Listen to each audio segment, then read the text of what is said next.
강원도 깊은 산자락에 자리 잡은 약초마을은 봄이면 언제나 산나물 향기로 가득했습니다. 이른 아침부터 주민들은 삼삼오오 모여 산으로 향했고 오후가 되면 더덕, 고사리, 두릅을 한가득 안고 돌아왔습니다. 이곳에서는 약초 채취가 단순한 생계수단이 아닌 마을의 자부심이자 전통이었습니다. 한준호는 매일 아침 6시 반이면 어김없이 일어났습니다. 산림청 특수 순찰대원으로 일하던 시절의 습관이 은퇴 후 3년이 지난 지금까지도 이어졌습니다. 창가에 서서 산을 바라보는 것으로 하루를 시작하는 그의 일과는 한 번도 바뀐 적이 없었습니다. 오늘도 맑은 하늘이구나. 창밖으로 보이는 산자락은 늘 그랬듯 평화로웠습니다. 멀리 보이는 능선을 따라 이미 몇몇 주민들이 오르고 있었고 산 중턱의 약초밭에서는 김말순 할머니가 일찍부터 일을 시작하고 있었습니다. 이야기를 계속하기 전에 구독과 좋아요 꾹 눌러주시고 매일 배달되는 사연 들어보세요. 알림 설정까지 해두시면 이야기가 올라오자마자 들으실 수 있답니다.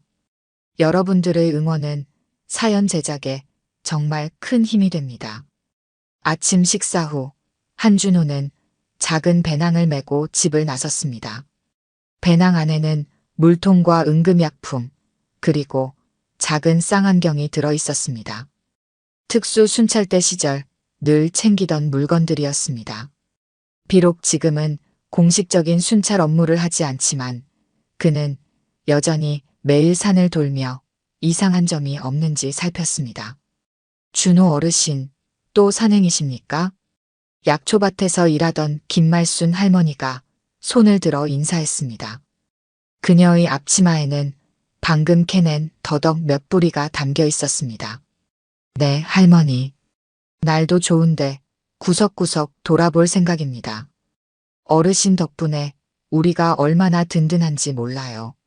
매일 이렇게 산을 살펴주시니. 김할머니의 말에 한준호는 겸손하게 고개를 저었습니다. 하지만 마을 사람들의 마음은 진심이었습니다. 산의 수호자라는 별명이 그의 존재가 마을에서 얼마나 소중한지를 잘 보여주었습니다. 산길을 오르며 한준호는 주변의 약초들을 하나하나 살폈습니다. 어떤 것이 귀하고 어떤 것이 흔한지, 어디에 어떤 약초가 자라는지 그는 모두 알고 있었습니다.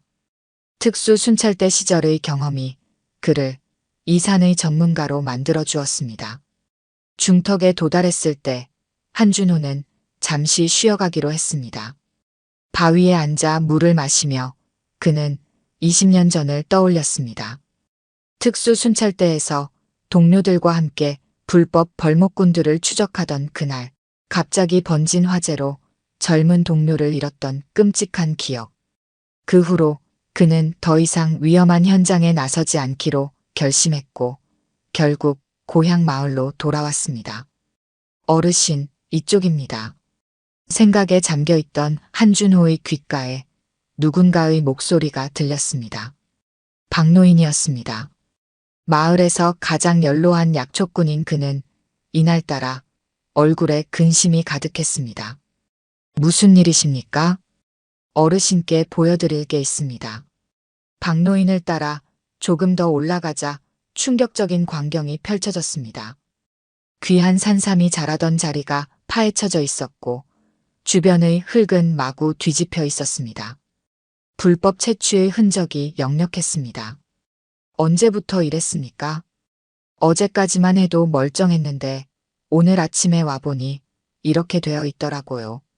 게다가 요즘 들어 밤중에 수상한 차량이 자주 다닌다는 소문도 있고. 한준호는 주변을 자세히 살폈습니다.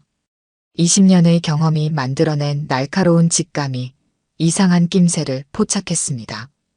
발자국의 형태와 흙이 파헤쳐진 방식이 예사롭지 않았습니다.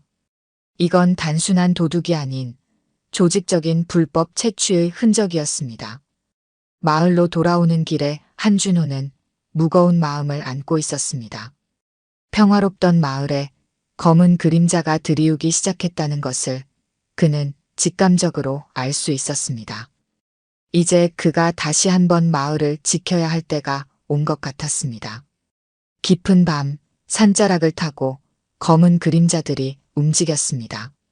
달빛 아래로 비치는 검은 승용차 행렬이 마을 진입로를 따라 천천히 들어왔습니다.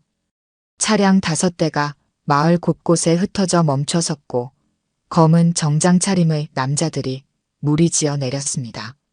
그들의 발걸음은 마치 늑대 떼처럼 소리 없이 움직였고 마을은 그들의 존재도 모른 채 깊은 잠에 빠져 있었습니다. 다음 날 아침 마을은 아비규환에 빠졌습니다. 김말순 할머니의 약초밭이 완전히 파헤쳐져 있었고 밭 한쪽에 자리 잡았던 작은 농막은 새카맣게 다 무너져 있었습니다. 귀한 약초들은 흔적도 없이 사라졌고 남은 것은 거칠게 파헤쳐진 대지와 불타버린 농막의 잔해뿐이었습니다. 한준호는 현장을 조사하며 과거 특수 순찰대 시절의 경험을 떠올렸습니다. 발자국의 깊이와 간격으로 보아 최소 10명 이상이 조직적으로 움직인 흔적이었습니다. 농막 주변에 남은 담배꽁초들은 모두 같은 외국산 담배였고 이는 이들이 한 조직이라는 것을 보여주는 징표였습니다. 특히 불을 지르는 수법이 예사롭지 않았습니다. 증거를 남기지 않기 위해 농막 구석구석에 기름을 뿌린 흔적이 전문가의 소행임을 말해주고 있었습니다. 마을 회관에 모인 주민들의 얼굴에는 공포가 깊게 새겨져 있었습니다. 최근 한 달 사이 비슷한 사건이 5차례나 발생했다고 했습니다.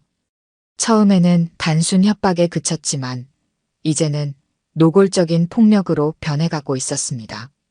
주민들이 들려주는 이야기들은 하나같이 비슷한 패턴을 보였습니다. 검은 승용차를 탄 남자들이 찾아와 약초밭 매입을 강요했고 거절하면 그날 밤으로 보복이 이어졌습니다. 마을의 젊은이들은 이미 흔들리기 시작했습니다. 박노인의 손자인 박민수는 일주일 전부터 보이지 않았고 소문에 의하면 도강우의 조직에 들어갔다고 했습니다.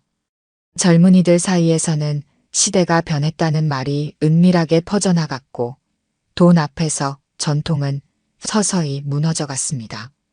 한준호의 집 앞에 검은 승용차가 멈춰 선 것은 그날 저녁 무렵이었습니다. 차에서 내린 남자는 30 중반의 나이였지만 그의 눈빛은 오랜 세월 어둠 속을 살아온 늙은 이리의 것이었습니다. 도강우라고 자신을 소개한 그는 겉보기에 세련된 사업가였지만 한준호는 그의 손등에 난 희미한 칼자국을 놓치지 않았습니다. 도강우의 제안은 단순했습니다. 마을의 모든 약초 수매권을 자신의 조직에 넘기라는 것이었습니다.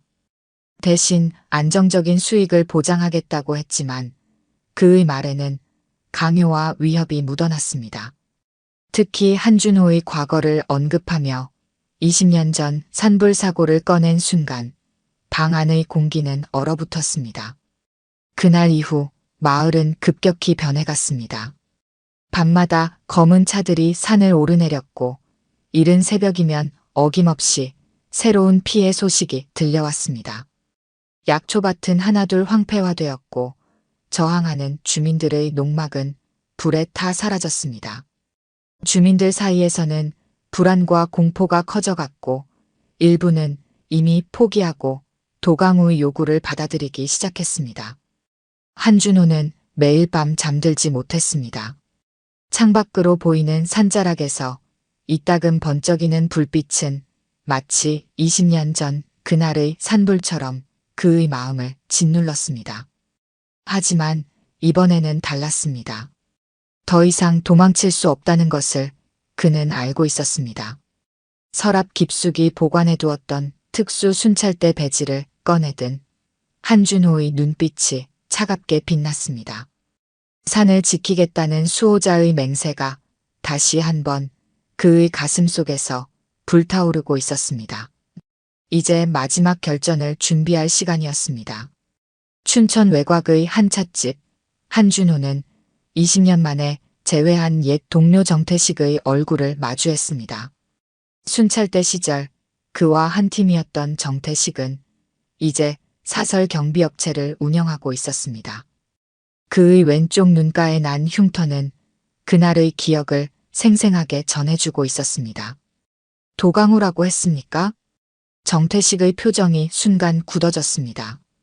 그는 주머니에서 낡은 수첩을 꺼내 한준호 앞에 펼쳤습니다. 수첩에는 20년 전 산불 사건의 수사 기록이 빼곡히 적혀 있었습니다. 당시 특수순찰대가 쫓던 불법 벌목 조직의 명단과 사진들, 그리고 그들의 활동 기록이었습니다. 이 사진을 보게 정태식이 가리킨 흑백 사진 속에는 젊은 사내가 있었습니다. 이제 막 20살을 넘긴 듯한 청년의 모습이었지만 그 눈빛만은 지금의 도강우와 똑같았습니다. 그는 벌목 조직의 막내였어. 하지만 그날 산불은 그가 지른 거였지. 한준호의 손이 떨려왔습니다. 정태식은 계속해서 이야기를 이어갔습니다. 도강우는 순찰대가 불법 벌목 현장에 접근하자 증거를 인멸하기 위해 불을 질렀고 그로 인해 젊은 순찰대원이 목숨을 잃었습니다. 하지만 당시에는 그가 범인이라는 증거를 찾지 못했습니다. 그 일을 계기로 도강우는 조직 내에서 입지를 다졌어. 과감하고 잔인한 수법으로 점차 세력을 키워갔지. 지금은 강원도 전역의 약재 유통을 장악하고 있다고 하더군. 정태식은 서랍에서 오래된 USB를 꺼냈습니다. 그 안에는 도강우 조직의 불법 행위를 추적해온 기록이 담겨 있었습니다. 20년간 그는 혼자서 이 사건의 진실을 파헤치고 있었던 것입니다. 하지만 왜 지금 와서? 한준호의 물음에 정태식은 쓴웃음을 지었습니다. 도강우가 우리를 노리고 있어. 그날의 생존자들을 하나씩 찾아가고 있다고 해. 넌 이미 그의 목표물이 된 거야. 창밖으로 비가 내리기 시작했습니다. 빗방울이 유리창을 타고 흐르는 모습이 마치 20해 전 그날 산을 태웠던 불길처럼 일렁였습니다. 한준호는 주먹을 굳게 쥐었습니다. 이제 모든 것이 분명해졌습니다. 다른 생존자들은 어디 있습니까? 정태식은 고개를 끄덕였습니다. 그는 이미 연락을 취했다고 했습니다. 강원도 곳곳에서 은둔하듯 살아가던 옛 동료들이 하나, 둘 모여들 준비를 하고 있었습니다. 청주에서 태권도장을 운영하는 박상철, 정선에서 등산 강사로 일하는 김영민, 그리고 원주에서 경비업체를 운영하는 이창호까지. 우린 이미 한 번 그자들에게 져줬어. 이번엔 달라야 해. 정태식의 말에 한준호는 깊이 공감했습니다. 그들은 늙었을지 모르지만 산을 지키겠다는 결의만큼은 20년 전보다 더욱 단단해져 있었습니다. 이제 그들은 잃어버린 정의를 되찾을 준비가 되어 있었습니다. 찻집을 나서는 한준호의 발걸음이 무거웠습니다. 하지만 그의 눈빛은 이전과 달랐습니다. 이제 그는 혼자가 아니었습니다. 오랜 전우들과 함께라면 도강우의 위협도 막아낼 수 있을 것이었습니다. 하늘에서 내리던 비가 그쳤습니다. 먹구름 사이로 비치는 한 줄기 햇살이 마치 희망처럼 느껴졌습니다. 폐교된 마을 초등학교 교실에 5명의 전직 특수순찰대원이 모였습니다. 칠판에는 산의 지형도가 그려져 있었고 탁자 위에는 도강우 조직의 동선이 표시된 지도가 펼쳐져 있었습니다. 도강우는 매주 금요일 밤 이 루트로 약재를 운반합니다. 이창호가 지도를 가리켰습니다. 그의 경비업체가 한 달간 수집한 정보였습니다. 도강우의 조직은 마을 곳곳에서 수탈한 약재를 밤중에 대형 트럭으로 운반했고 그 길목은 늘 정해져 있었습니다. 김영민이 산악 지형을 설명했습니다. 등산 강사로 일하며 그는 이 산의 모든 지형을 파악해 두었습니다. 좁은 협곡과 숨겨진 샛길, 천연 동굴까지 도강우 조직이 모르는 지름길도 있었습니다. 우리의 가장 큰 무기는 이 지형입니다. 박상철은 격투 전문가답게 실전 훈련을 맡았습니다. 그의 태권도장 제자들 중 마을 청년 셋이 자원했고 이들에게 특수 전술을 가르쳤습니다. 도강우 조직의 폭력배들을 제압하는 기술이었습니다. 정태식이 수집한 정보는 더욱 구체적이었습니다. 도강우 조직의 차량 번호, 조직원들의 동선, 심지어 그들이 즐겨 찾는 음식점까지 20년간의 추적이 만들어낸 정보망이었습니다. 이번 주 금요일 도강우는 중국 바이어를 만납니다. 한준호가 최종 작전을 설명했습니다. 그들은 도강우를 함정에 빠뜨릴 계획이었습니다. 첫째, 마을 주민들이 평소처럼 약재를 수확하는 척하며 도강우 조직의 감시를 피합니다. 하지만 실제로는 빈자루만 나르는 것입니다. 둘째, 김영민이 아는 숨겨진 동굴에 진짜 약재를 숨깁니다. 도강우는 빈 창고를 습격하게 될 것입니다. 셋째, 이창호의 경비원들이 변장하고 마을 곳곳에 잠복합니다. 도강우 조직의 차량이 들어오는 순간을 감시합니다. 넷째, 박상철이 훈련시킨 청년들이 첫 타격을 가합니다. 도강우의 부하들을 제압하는 것입니다. 다섯째, 정태식이 모든 과정을 영상으로 담습니다. 20년 전 산불 사건의 증거와 함께 경찰에 넘길 결정적 증거가 될 것입니다. 마지막으로 한준호가 도강우를 직접 상대합니다. 이번엔 제대로 된 정의를 보여줄 때입니다. 작전 회의가 끝나고 모두가 각자의 위치로 흩어졌습니다. 마을 주민들도 은밀히 움직이기 시작했습니다. 박노인은 빈자루에 잡초를 채워 무게를 맞췄고 김말순 할머니는 약재 보관 창고를 비웠습니다. 한준호는 산으로 향했습니다. 김영민과 함께 동굴로 가는 은밀한 통로를 확인하고 함정을 설치할 지점을 점검했습니다. 좁은 협곡에서는 아무리 많은 인원도 한 줄로 늘어설 수밖에 없었습니다. 바로 그곳이 도강우를 제압할 지점이 될 것입니다. 이창호의 경비원들은 이미 마을에 잠입해 있었습니다. 그들은 농부로 변장하고 밭일을 하는 척하며 도강우 조직의 동태를 살폈습니다. 특수 순찰대 출신다운 완벽한 위장이었습니다. 박상철이 훈련시킨 청년들은 마지막 실전 연습에 들어갔습니다. 어둠 속에서 재빠르게 이동하고 상대를 제압하는 연습이었습니다. 그들의 움직임은 이제 프로 수준에 가까워져 있었습니다. 정태식은 숨겨둔 카메라를 점검했습니다. HD급 야간 촬영이 가능한 최신 장비였습니다. 이번에는 어떤 증거도 놓치지 않을 것입니다. 금요일이 다가오고 있었습니다. 한준호는 마지막으로 특수 순찰대 배지를 매만졌습니다. 이번에는 도망치지 않을 것입니다. 20년 전의 한이 이제 풀릴 때가 온 것입니다. 금요일 밤 산등성이를 타고 오르는 차량 행렬이 칠흑 같은 어둠을 가르며 나타났습니다. 벤츠 세대가 선두에 섰고 그 뒤로 무거운 짐을 실은 1톤 트럭 2대가 뒤따랐습니다.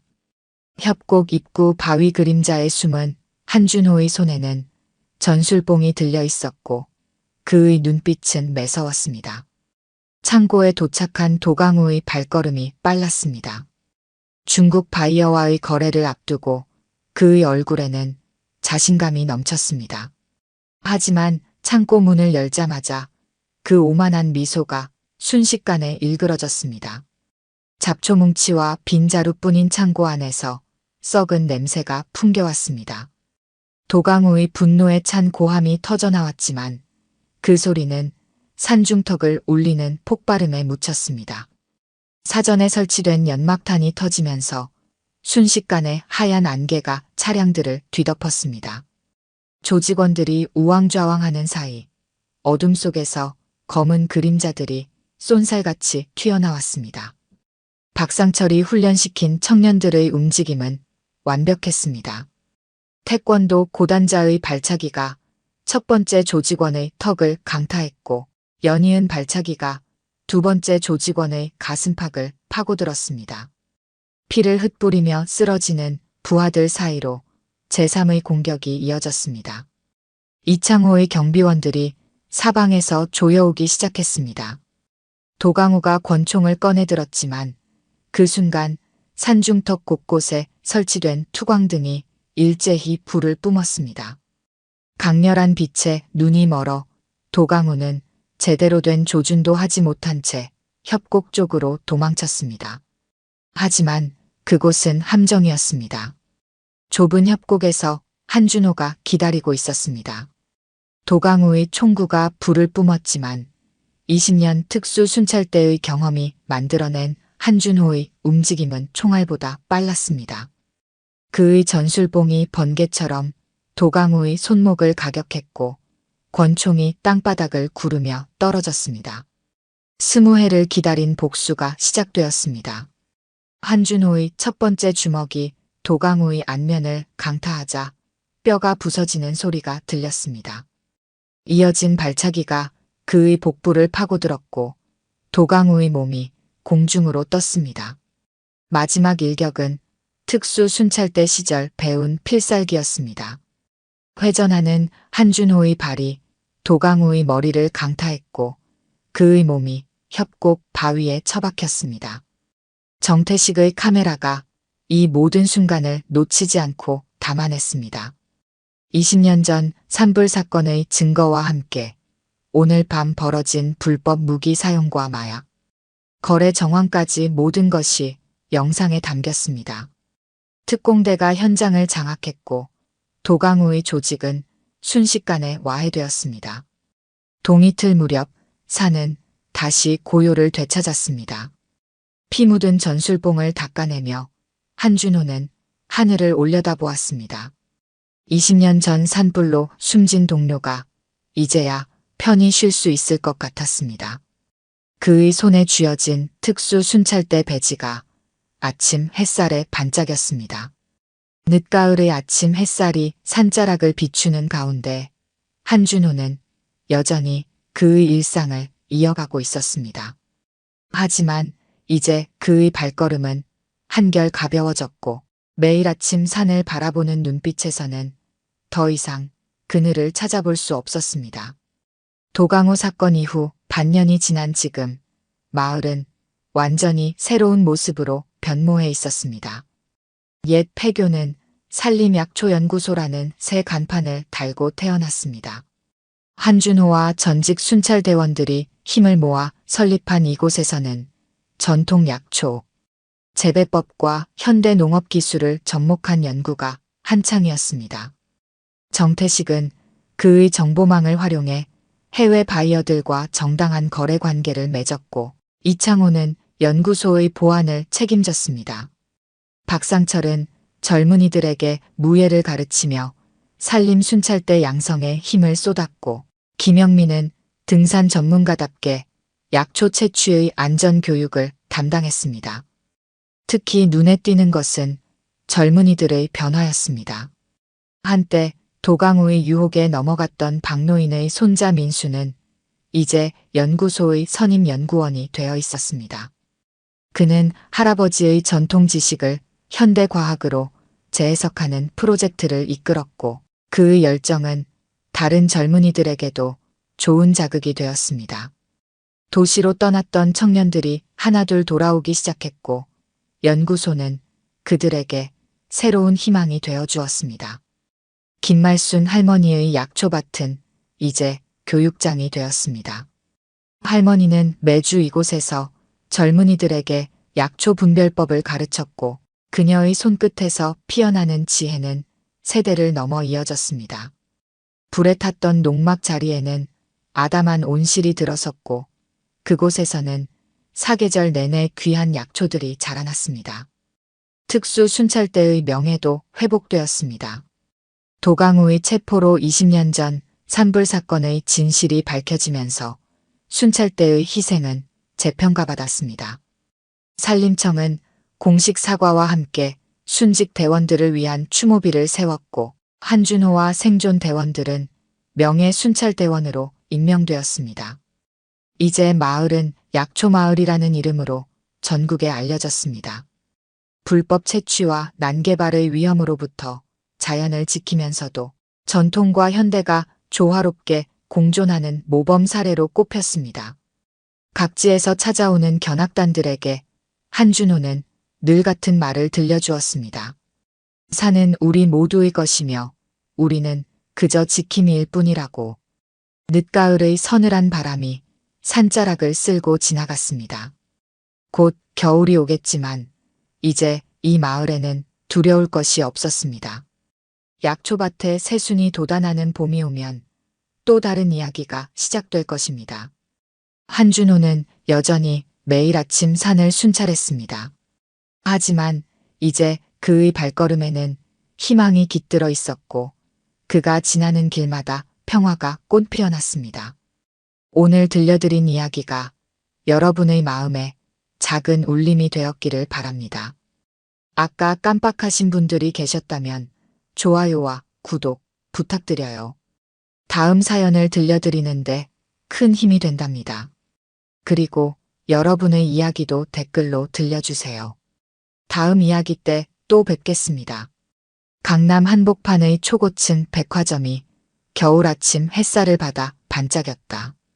대리석으로 지어진 건물 외벽은 마치 거대한 보석처럼 빛났고 정문 앞에는 롤스로이스와 벤틀리, 마이바흐가 줄지어 서 있었다.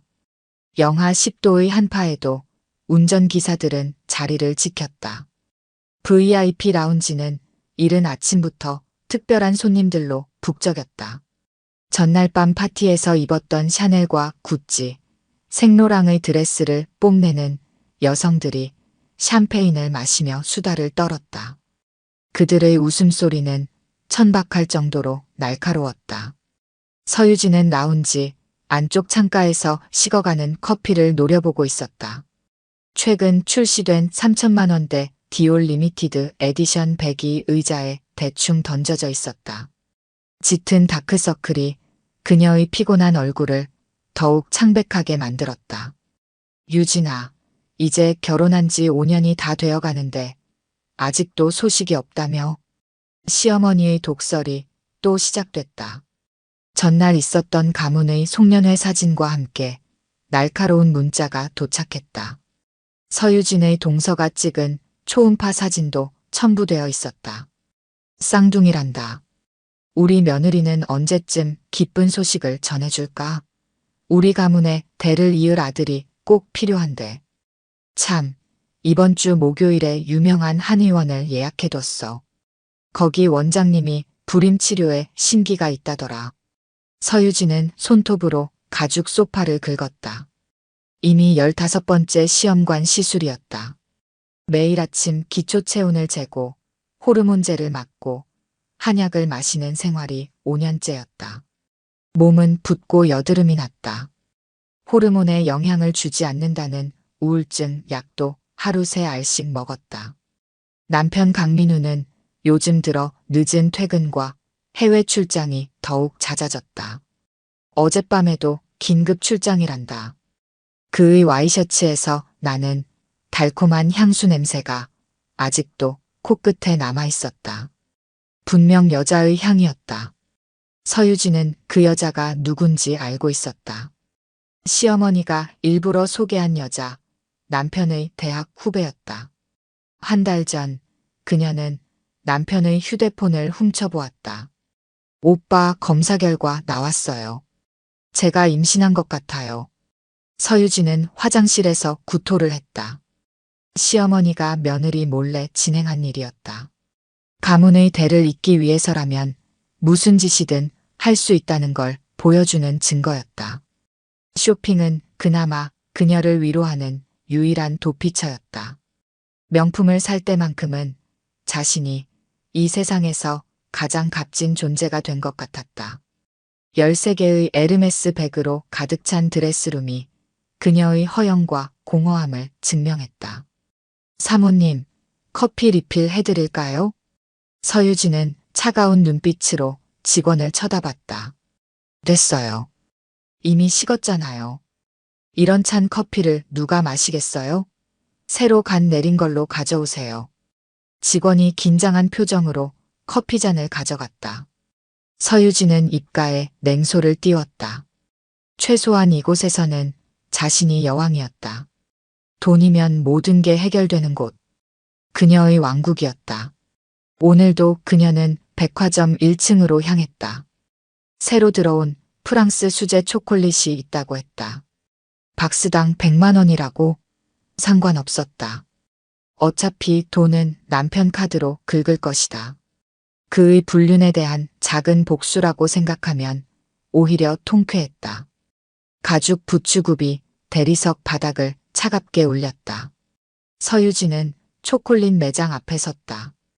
유리 진열장 안에는 방금 도착한 듯한 신상품이 가득했다.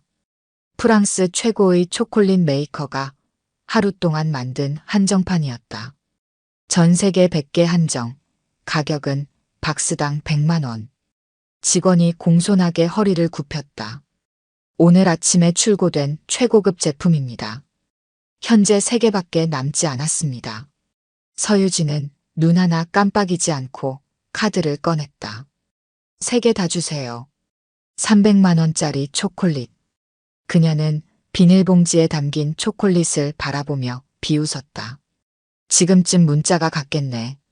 그때였다.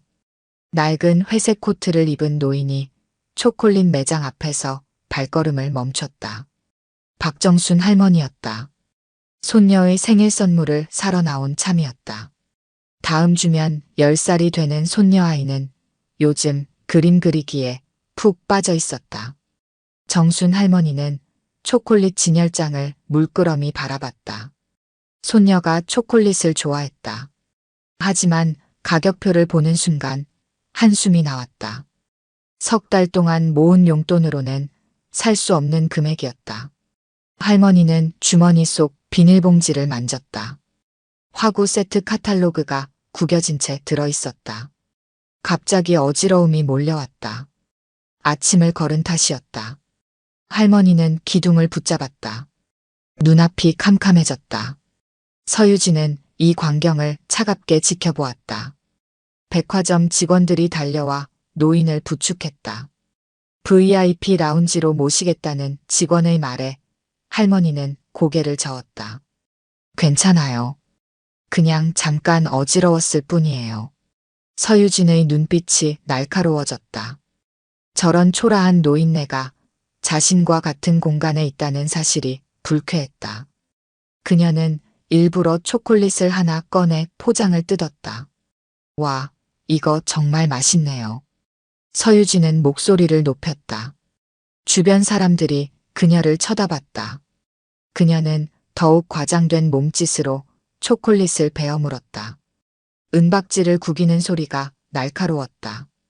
서유진은 씹다 만 초콜릿을 다시 은박지에 뱉었다.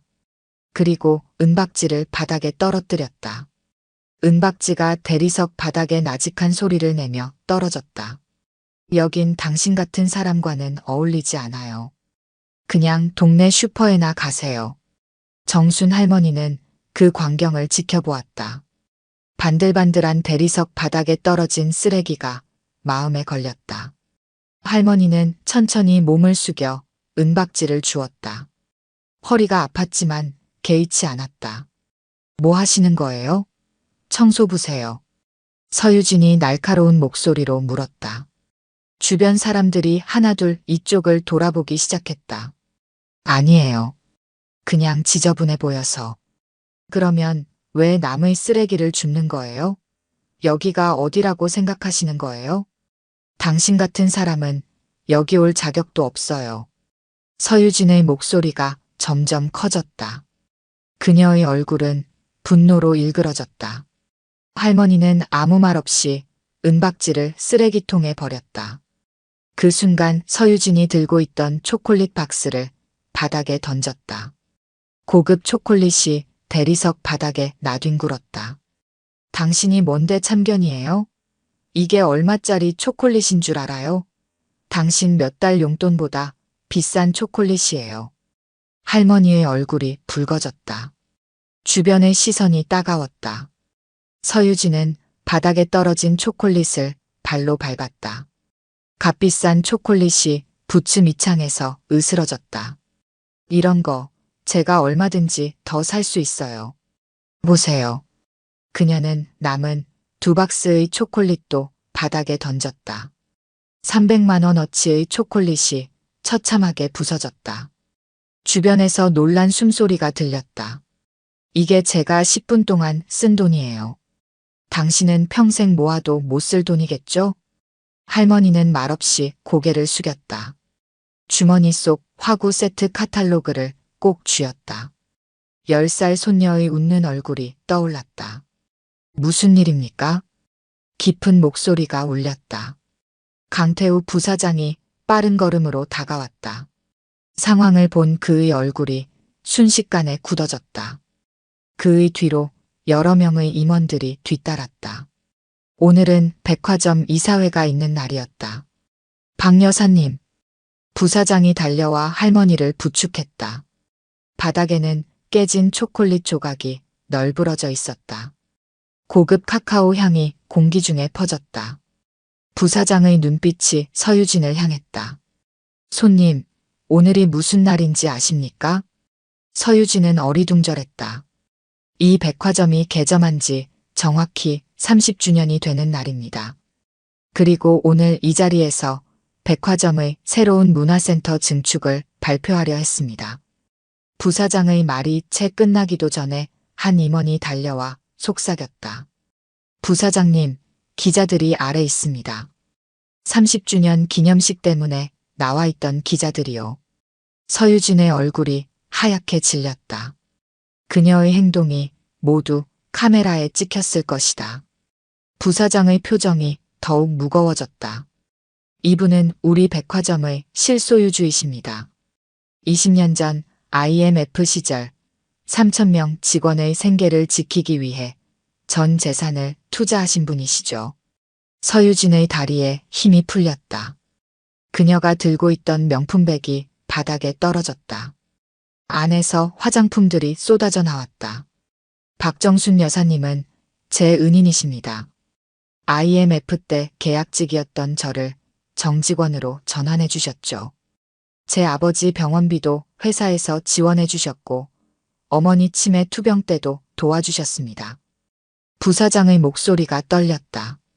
주변에 모여있던 직원들의 눈시울이 붉어졌다. 한 여직원이 앞으로 나섰다. 저희 아버지가 교통사고로 돌아가셨을 때 박 여사님께서 저희 3남매 학자금을 전액 지원해 주셨어요. 또 다른 직원이 말을 이었다. 저희 아들이 백혈병으로 힘들 때 여사님께서 치료비를 지원해 주셨습니다. 이야기는 계속 이어졌다. 매년 수백억 원의 장학금, 직원 자녀 전원, 학자금 지원, 소외계층을 위한 문화센터 무료 강좌, 협력업체와의 상생 경영. 서유진은 그 자리에 주저앉고 말았다. 그녀가 밟아 부순 초콜릿 부스러기가 무릎을 더럽혔다.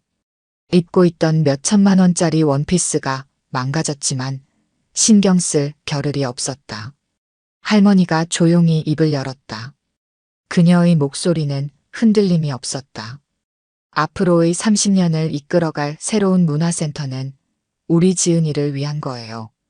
부사장이 눈물을 훔쳤다. 네, 여사님의 손녀 지은이를 위한 예술치료센터가 될 것입니다. 소아암 환자들이 무료로 예술치료를 받을 수 있는 공간으로요. 서유진은 그제서야 할머니 주머니 속 구겨진 화구 세트 카탈로그를 보았다. 그것은 단순한 생일 선물이 아니었다. 항암 치료로 고통받는 손녀를 위한 희망이었다. 서유진의 눈에서 눈물이 흘렀다. 그녀의 눈물이 바닥의 초콜릿 부스러기와 섞였다. 300만 원짜리 초콜릿은 이제 더러운 쓰레기가 되어 있었다. 강 부사장은 서유진과 사무실로 향했다. 그곳으로 향하는 엘리베이터 안에서 숨막히는 침묵이 이어졌다. 부사장실은 백화점이 한눈에 내려다 보이는 특별한 공간이었다. 하지만 지금 서유진의 눈에는 아무것도 보이지 않았다. 사무실 안에는 무거운 침묵이 흘렀다. 창밖으로는 겨울 햇살이 차갑게 비치고 있었다. 강태우 부사장은 서류 한 장을 꺼냈다. VIP 회원 자격 박탈 통지서였다. 하지만 그것은 시작에 불과했다. 오늘 일은 이미 언론에 노출됐습니다. SNS에도 영상이 퍼지고 있고요. 부사장이 태블릿을 보여줬다. 화면에는 서유진이 초콜릿을 던지고 밟는 장면이 재생되고 있었다. 댓글은 이미 수천 개가 달려 있었다. 재벌가 며느리의 갑질, 명품으로 뽐내는 한심한 여자. 서유진의 손이 떨렸다. 그녀의 인생이 순식간에 나락으로 떨어지는 것 같았다. 박정순 여사님은 우리가 아는 것보다 더 대단한 분입니다. 부사장이 오래된 앨범을 꺼냈다. 1997년 IMF 시절 찍은 사진들이었다. 젊은 박정순이 직원들과 함께 바닥을 닦고 짐을 나르고 포장마차에서 라면을 먹는 모습이 담겨 있었다. 이때 여사님은 이미 재벌가의 며느리셨습니다. 하지만 백화점을 포기하자는 시댁의 반대를 무릅쓰고 이 백화점을 살리기로 결심하셨죠. 청담동 땅을 팔고 강남의 빌딩을 처분했습니다. 심지어 결혼반지까지 팔아 직원들 월급을 주셨어요. 부사장은 서랍에서 또 다른 사진을 꺼냈다. 병원 침대에 누워있는 어린 소녀의 모습이었다. 이게 지은이입니다. 3년 전 백혈병 진단을 받았죠. 여사님은 손녀의 치료비로 수십억을 쓰셨습니다. 그런데도 다른 소아암 환자들을 위해 매년 수백억을 기부하세요. 지은이처럼 아픈 아이들을 위해서요. 서유진은 자신의 얼굴을 가렸다. 부끄러움이 온몸을 덮었다. 오늘 발표하려 했던 문화센터는 자신처럼 아픈 친구들도 그리게 해주면 안 되느냐는 지은이의 제안이었습니다. 항암 치료를 받으면서도 그림을 그리며 버텼거든요. 부사장의 목소리가 떨렸다. 여사님은 손녀의 소원을 위해 사제 3천억을 출연하셨어요. 예술치료센터를 만들기로 하신 거죠. 오늘은 그 계획을 발표하는 날이었습니다. 창가에 걸린 대형 스크린에 건물 조감도가 떴다. 희망예술치료센터라는 이름이 보였다. 아시다시피 여사님은 지금도 낡은 회색 코트를 입으시죠. 명품 대신 환자들을 위해 돈을 쓰시는 분입니다. 그런 분을 향해 던진 초콜릿은 사실은 아픈 아이들을 위한 기부금이었을지도 모릅니다. 서유진은 고개를 들지 못했다. 자신이 얼마나 어리석었는지 깨달았다. 허영과 사치로 가득했던 지난 시간들이 주마등처럼 스쳐 지나갔다. 죄송합니다. 정말 죄송합니다. 사과는 여사님께 직접 하시는 게 좋겠습니다. 지금 6층 문구점에 계실 겁니다. 손녀의 생일 선물을 고르고 계실 거예요. 오늘 보여주신 모습은 분명 실수였습니다. 하지만 어쩌면 이게 새로운 시작이 될 수도 있겠죠. 부사장이 일어났다. 사무실에서 나온 서유진은 화장실로 달려갔다. 거울 속의 자신이 낯설었다. 완벽하게 세팅된 머리, 3천만 원대 원피스, 진주 목걸이. 하지만 그 화려한 겉모습 아래로 역겨운 민낯이 비쳐 보였다.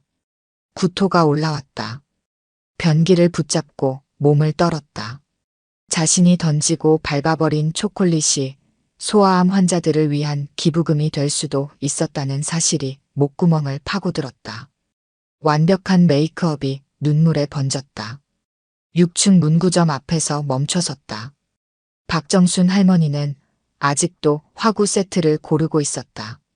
그 모습이 서유진의 가슴을 후벼 팠다. 백화점의 실소유주이면서도 손녀의 생일 선물을 고르는데 1시간 넘게 고민하는 모습. 수백억을 기부하면서도 직접 쓰레기를 줍는 그 겸손함. 그 자리에서 얼마나 시간이 흘렀을까. 누군가 어깨를 두드렸다. 고개를 들어보니 박정순 할머니였다. 서유진의 입에서 알 수 없는 소리가 새어나왔다. 울음도 아니고 웃음도 아닌 괴로운 신음 같은 것이었다. 박 여사님. 할머니가 고개를 돌렸다. 눈가에 미소가 어렸다. 어머, 아까 그 예쁜 분이네. 서유진은 그 순간 무너졌다. 그 자리에 주저앉아 울음을 터뜨렸다. 죄송해요. 정말 죄송해요. 서유진의 어깨가 흐느낌으로 떨렸다. 지나가던 사람들이 쳐다봤지만 멈출 수가 없었다. 모든 것이 부끄러웠다. 명품으로 치장한 허영, 타인을 무시하던 오만함, 자신의 불행에만 빠져 세상을 원망하던 이기심까지. 할머니는 서유진의 어깨를 토닥였다. 일어나요. 여기서 이러면 다른 손님들이 놀라잖아요. 할머니는 서유진을 일으켜 문구점 옆 카페로 데려갔다. 서유진은 떨리는 손으로 커피잔을 잡았다. 할머니는 낡은 가죽 지갑을 꺼냈다. 지갑 속에는 한 아이의 그림이 들어 있었다. 우리 지은이가 그렸어요. 처음 항암 치료를 시작했을 때예요. 그림 속에는 해바라기가 그려져 있었다. 서툰 솜씨였지만 꽃잎 하나하나에 아이의 희망이 담겨 있었다. 머리카락이 다 빠졌을 때 지은이가 이 그림을 그렸어요. 할머니, 해바라기처럼 햇살을 보고 살아야 해요. 그래야 예쁜 꽃이 피니까요. 할머니의 눈시울이 붉어졌다. 지은이는 하루도 불평하지 않아요. 아프다고 징징대는 법이 없죠. 대신 그림으로 자기 마음을 표현해요. 처음엔 해바라기만 그리더니 이제는 다른 아이들을 위한 그림도 그려요. 지갑에서 또 다른 그림이 나왔다. 병원 놀이방에서 그린 그림이었다. 민들레 홀씨처럼 날아가는 아이들의 모습이 그려져 있었다. 건강해지면 멋진 그림을 더 많이 그릴 거예요. 아픈 친구들을 위해 그림을 그려주는 화가요 지은이가 항상 하는 말이에요. 서유진의 눈에서 눈물이 멈추지 않았다. 자신의 불임 문제로 세상을 원망하던 모습이 부끄러워졌다.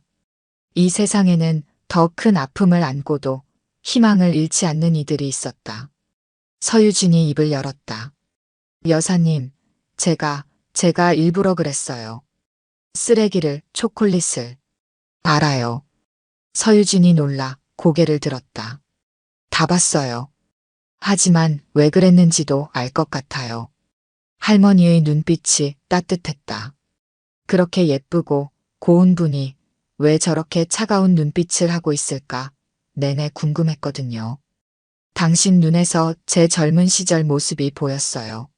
서유진의 눈에서 다시 눈물이 흘렀다.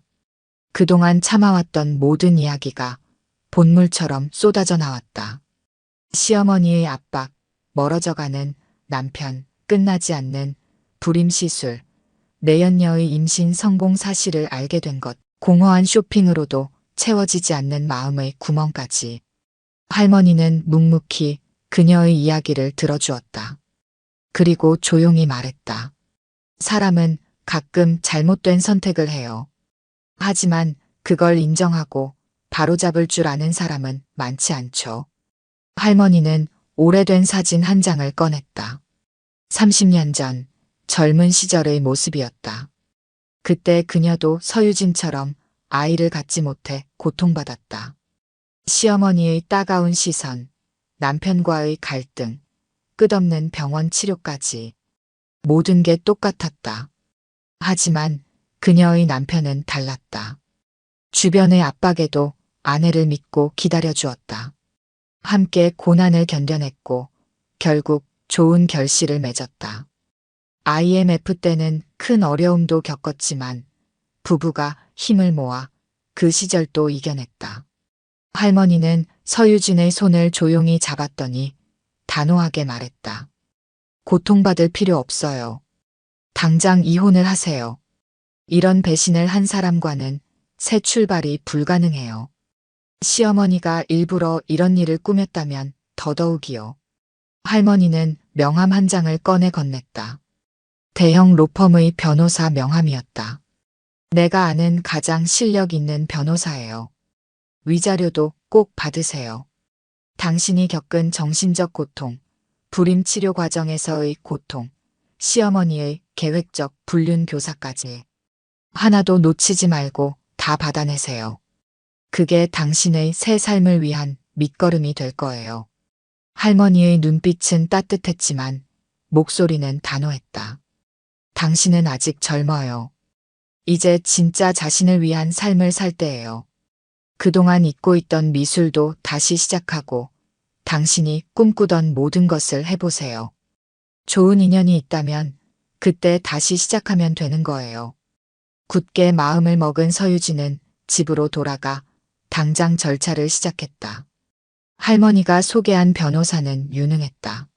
시어머니가 의도적으로 불륜을 주선했다는 증거, 남편과 그 여자의 관계를 입증하는 자료들은 차고 넘쳤으니까.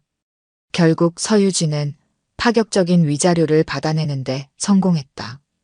이혼 소송이 진행되는 동안 서유진은 매일 병원을 찾았다. 지은이의 병실에서 그림을 가르치는 일이 그녀의 유일한 위안이었다. 항암 치료로 머리카락이 다 빠져도 지은이는 매일 그림을 그렸다. 푸른 나비, 무지개 빛 풍선, 하얀 구름. 아이다운 순수함이 담긴 그림들이었다.